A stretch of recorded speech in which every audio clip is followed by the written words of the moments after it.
Lana was being punished because of Rusev, they said. Lana was being punished because of Rusev going to AEW, they said. I wonder how many people look like a bunch of idiots now. But it doesn't matter. Even when Asuka does face Lana, everyone will go right back to saying it. So nothing will change. But anyway, guys, welcome everybody. This is the final edition of the draft. And we are left with a very interesting draft lottery. So the Night 2 draft comes to an end, and we got ourselves, quite a few shake-ups, and I like it. I like the fact that we got a couple of shake-ups. Now, just like what I did on my SmackDown review, we'll go over the draft picks, and we'll discuss about them. Maybe not all of them, but we'll go over the draft picks, and then we'll talk about the actual show.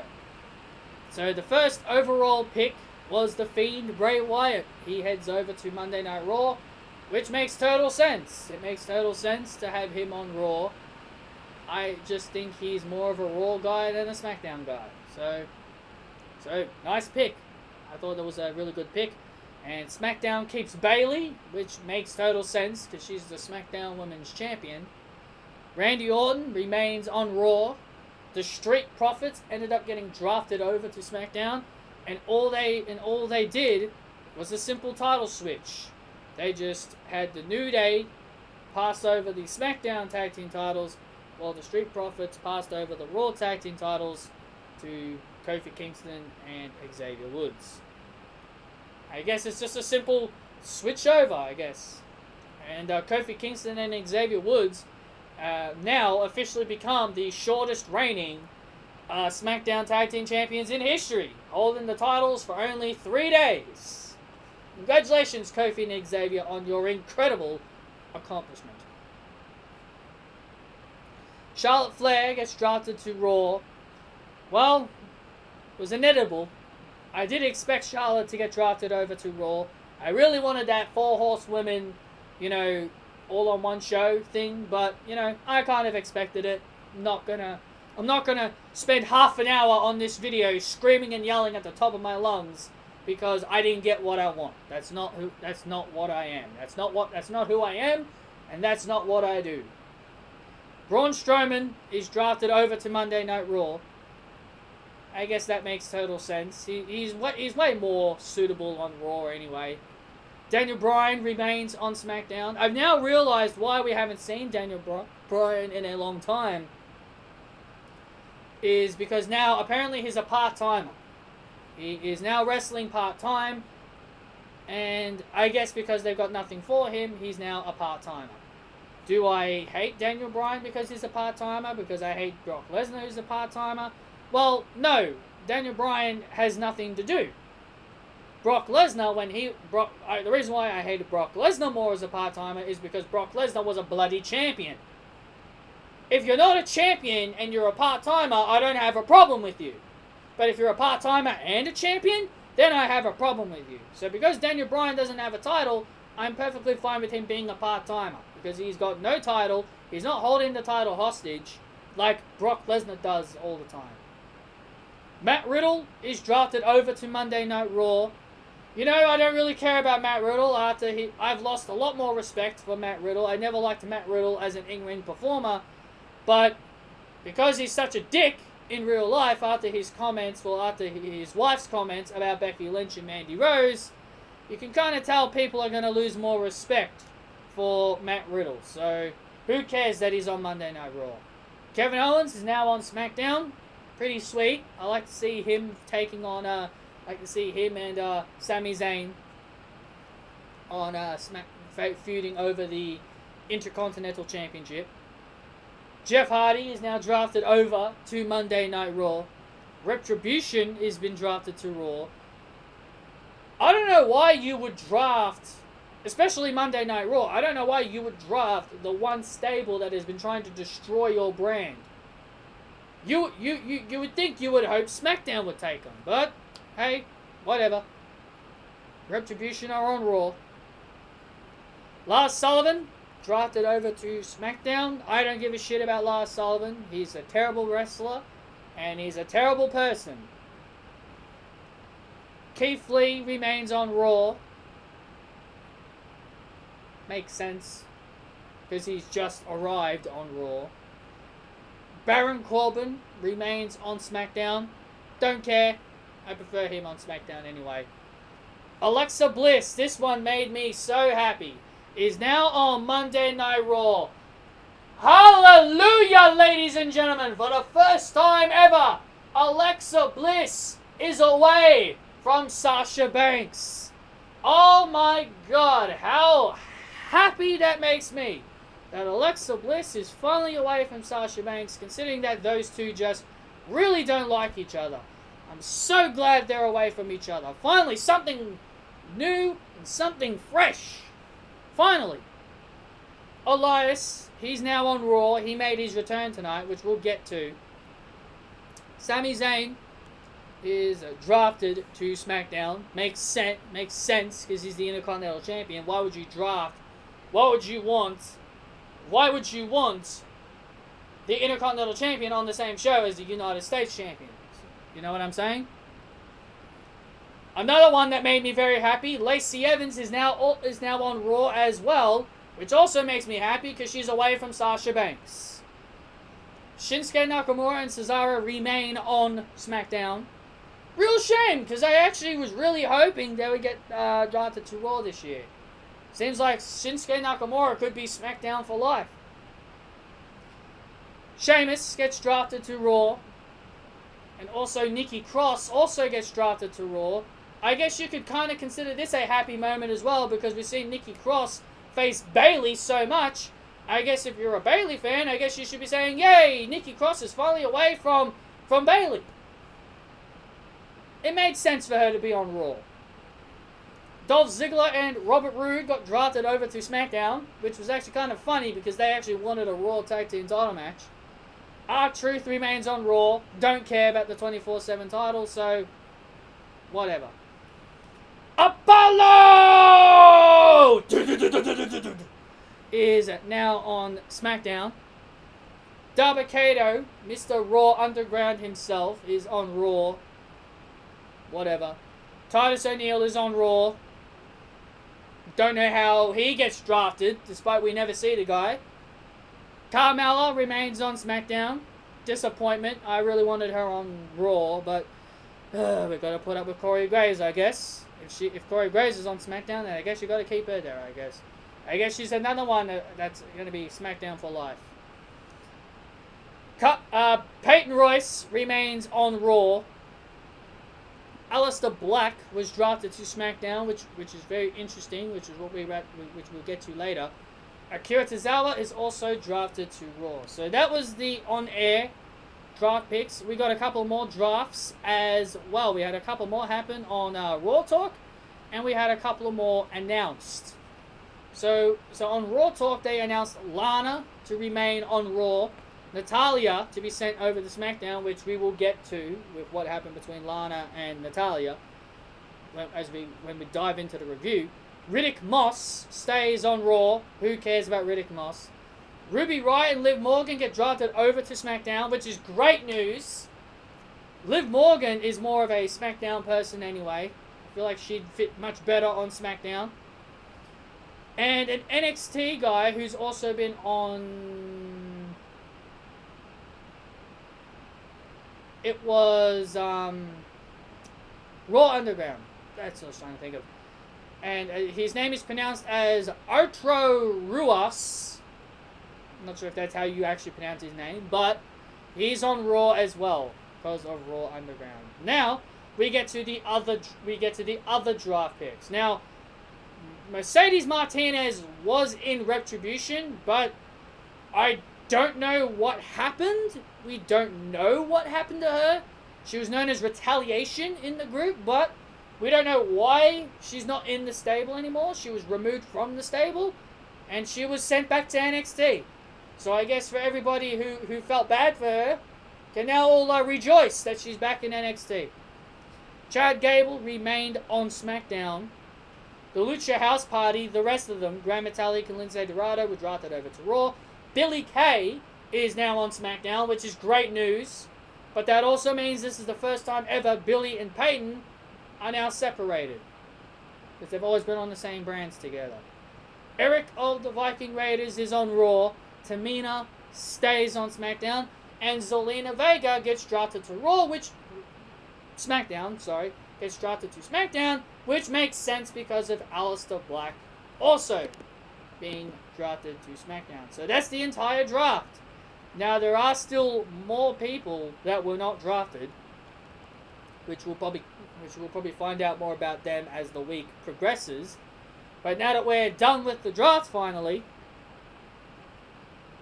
we can now officially talk about Monday Night Raw and what went down. Drew McIntyre and Randy Orton, they had a brawl to start off. Whatever, I guess. We didn't really care too much. Then we had Kevin Owens face Aleister Black in a no disqualification match. Pretty fun match. I actually didn't mind this. This was a really fun match. Kevin Owens would get the win with the pop-up powerbomb through a table. And now that Kevin and Aleister are both on SmackDown, they will continue their feud over there. Lars Sullivan crashed Miz TV because Miz and Morrison were just bullying Dana Brooke and Mandy Rose, trying to get under her skin, which led to Lana and Natalya coming out. And Mandy and Dana ended up attacking them. Seth Rollins bidded farewell to Monday Night Raw because he's been on Raw since 2016. Jeff Hardy and AJ Styles ended up interrupting it, which led to a triple threat match. Now, I'm pretty sure I heard Jeff Hardy say a triple threat tag team match, which was so weird. I don't know why he said that. I know he was probably meant to say a triple threat, but it was just very weird to hear him say, I challenge you to a triple threat tag. What, did Jeff Hardy thought Matt Riddle was going to come out and Luke Gallows or Carl Anderson was going to make a brief appearance and Buddy Murphy was going to make a brief appearance here? Come on, Jeff. Have you been drinking too much? Have you been drinking too much alcohol there, Jeff? But AJ Styles wins the triple threat match after we saw the return of Elias, who is now the modern day Big Show, who turns face and heel more times than you can count.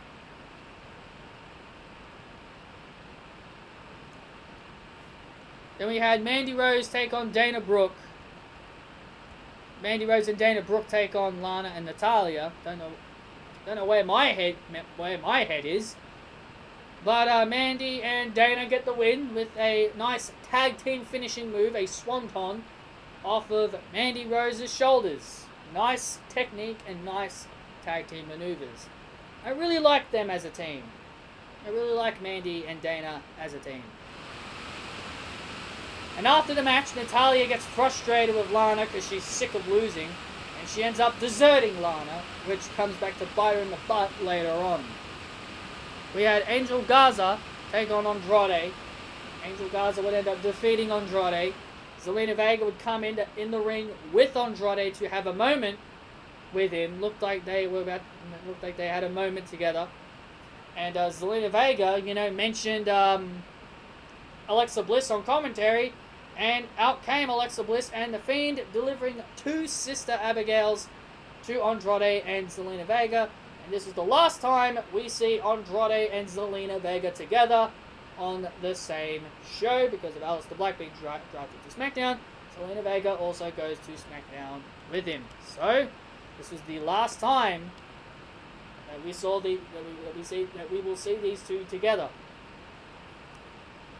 Raw Tag Team Champions, The New Day, faced Dolph Ziggler and Robert Roode. And who do you think won? Do you think Robert Roode and Dolph Ziggler, who got drafted to SmackDown, is going to win the Raw Tag Team Championship so we can have both Raw and SmackDown Tag Team titles on the same show? If you thought that, then obviously you don't know common sense. Obviously I'm joking, but I'm just saying, did you guys honestly think Rude and Ziggler were going to win this match after they got drafted to SmackDown? No, they were not winning. No, they were never going to win. Even if they stayed on Monday Night Raw, they weren't going to win. It's the New Day we're talking about. We're talking about the Charlotte Flair of the tag team division here. The New Day. New Day retained. Was there really no doubt there? Ricochet faced Cedric Alexander. Now, this was actually a pretty hilarious match. I actually found this really hilarious, especially the ending, where Ricochet, the referee fell over.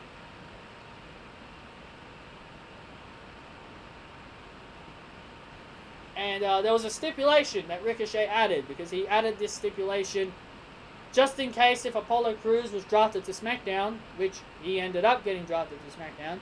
So he made an agreement with the Hurt Business. He says, I'll fight one of you, and if I win, you guys can no longer bother me. You can't ask me to join the Hurt Business anymore. You will leave me alone. And then Ricochet says, but on the other hand, if you guys beat me, I will join the Hurt Business. So Cedric Alexander stepped up to the plate to make that happen. And then there was a moment in the match where the referee fell over. MVP grabbed the chair and was going to throw it in the ring to give it to Cedric Alexander, but Ricochet ended up catching the steel chair instead. And as the referee was slowly getting up, Ricochet smacked the chair on the floor, like he smacked it on the ring apron, on the ring mat, and then he threw the chair to Cedric Alexander and fell over. I liked when Ricochet did that. It made it look like he was fainting. It made it look like he was going, oh, like he fainted. But it was pretty funny. But Ricochet fell over, pretending that Cedric Alexander whacked him with the chair, and the referee sees Cedric with the chair. Cedric drops it out of panic, but the referee calls for the disqualification, and Ricochet won by disqualification, and Ricochet outsmarted the Hurt Business. That was very clever from Ricochet, I got to admit. That was a very clever tactic, and I loved it. I thought it was really good tactic from Ricochet. And because of this victory, because Ricochet ended up winning, you know what that means? The Hurt Business cannot bother Ricochet anymore. They can no longer ask him to join the Hurt Business. No more asking Mr. MVP. And MVP and the Hurt Business look like,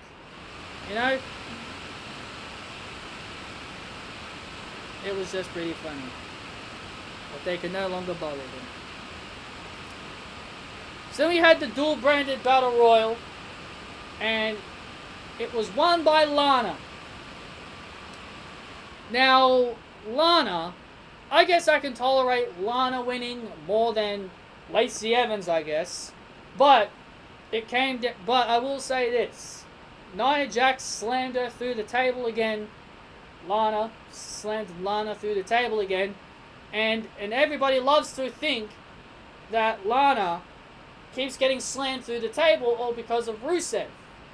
Which, as you guys know, I've constantly told you guys over and over and over again on this channel, that is not the reason why they do it. It's not the reason. It's not the reason. I will continuously tell you that is not the reason that Lana keeps getting put through the table. It's not because of Rusev going to AEW. Only an AEW fan would believe something like that. Only an AEW diehard would believe that. But Lana ended up winning this Battle Royal, so I guess Lana's punishment is over. I guess her little punishment because of Rusev's over. But it came down to Natalya and Lacey Evans. I really didn't want Lacey Evans to win. So Natalya eliminates Lacey Evans. Natalya thought she won, but then Lana kicks Natalya out of the ring because she was on the apron, and Lana ends up winning. Lana is your Battle Royal winner, and she'll be going on to face Asuka for the Raw Women's Championship. You know what? Lana should be happy Natalya got drafted to SmackDown. Because if Natalya stayed put, you know Natalya would have wanted to rip Lana's head off after doing that. So I think Lana should be happy that Natalya got sent over to SmackDown. Listen, Lana ain't winning the title. We know Lana ain't winning the title. So it's not like we gotta worry, is Lana going to win? She ain't winning. Even though I think it'd be kind of funny if she did win the title. You wanna know why? Because then it will shut up all those idiots that think she's getting punished because of Rusev. Rusev going to AEW has nothing to do with what WWE is doing to Lana. Vince McMahon is not petty.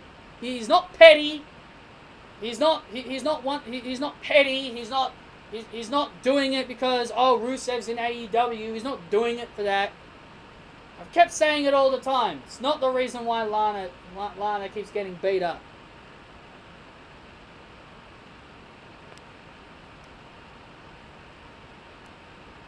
But we all know.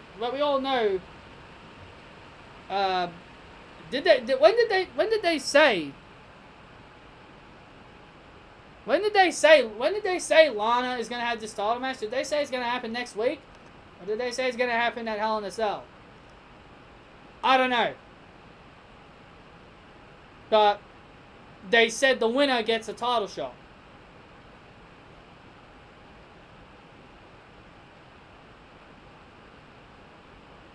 It doesn't even say on here.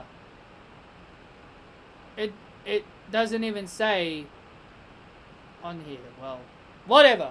We'll find out. We'll find out if it's going to happen next week or at Hell in a Cell. But either way, Lana is now #1 contender for the Raw Women's title. And chill, guys. She ain't going to win. She ain't going to win that title. There's no way she will. And then Drew McIntyre and Randy Orton continued their brawl that they started at the start of the show. Who cares? It doesn't matter. So, that's your episode of Raw, guys. That's your Monday Night Raw. I actually enjoyed Raw. I didn't think it was a bad show. Maybe Lana winning the Battle Royal wasn't exactly the way I expected it. But I will say this before I go. I will throw in a little mini rant before I go. Just a little one, not a long one. The main issue that I have with this draft is not because NXT is not involved in it. I wish NXT was involved. But the fact that they've drafted a couple of superstars that were scheduled in matches on SmackDown. So, for example, you got Sheamus, who's now on Raw, who was scheduled in a 6-man tag with Cesaro Nakamura against the New Day in their farewell match. You also got Jeff Hardy, who was also drafted to Raw. He's now facing Lars Sullivan on SmackDown. And you've also got Braun Strowman, who's on Raw, who's challenging Roman Reigns for the Universal Championship. Why, oh why, are you just going to draft these people to the opposite show? To me, that would make you think they're staying on their current show. I don't get it. I really do not get that logic. I think that's kind of silly, if you ask me. I think that's kind of silly. Why would you draft someone who's competing on SmackDown? I don't know. I just think I just thought that was pretty dumb. It was definitely not something I was a fan of. But it is what it is, I guess. But WWE seem to know what they're doing, I guess. But either way, that's my little mini rant there. And yeah, so that's the end of this review, guys. I hope you guys enjoyed. Hit that thumbs up. Comment your opinions down below. Like the video as well if you guys did enjoy. Subscribe, and I will see you all next time.